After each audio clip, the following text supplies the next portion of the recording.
સ્વામી વિવેકાનંદની 154મી જન્મજયંતિની પૂર્વ સંધ્યાએ ભુજમાં ભારતીય જનતા પાર્ટી દ્વારા મશાલ રેલીનું આયોજન કરવામાં આવ્યું હતું।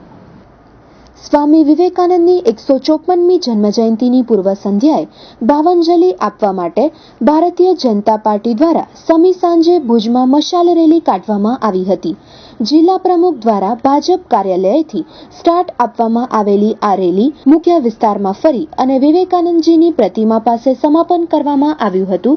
મળતી વધુ માહિતી મુજબ આવતીકાલે સ્વામી વિવેકાનંદની 154મી જન્મજયંતિની ઉજવણીના ભાગરૂપે પૂર્વ સંધ્યાએ ભુજ ખાતે ભાજપ દ્વારા મશાલ રેલી યોજી અને ભાવાંજલિ અર્પવામાં આવી હતી।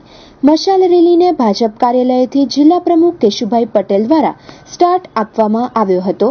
આ રેલીમાં પૂર્વ રાજ્યમંત્રી તારાચંદભાઈ છેડા, જિલ્લા પંચાયતના પ્રમુખ કૌશલ્યાબેન માધાપરિયા, ભાડાના ચેરમેન કિરીટભાઈ સોમપુરા, મહામંત્રી શૈલેન્દ્રસિંહ જાડેજા, હિતેશભાઈ ખંડોર, નગરપતિ અશોકભાઈ હાથી, તાલુકા પંચાયત પ્રમુખ કંકુબેન ચાવડા, રાહુલભાઈ ગોર, ભુજ શહેર ભાજપ પ્રમુખ નવીનભાઈ લાલન, ધનજીભાઈ ભુવા, પ્રવીણસિંહ વાઢેર, ભરતભાઈ સંઘવી, કાનજીભાઈ આહિર, અનવરભાઈ નોડે, મીતભાઈ ઠક્કર, મીડિયા ઇન્ચાર્જના ઘનશ્યામભાઈ ઠક્કર સહિતના હોદ્દેદારો હાજર રહ્યા હતા।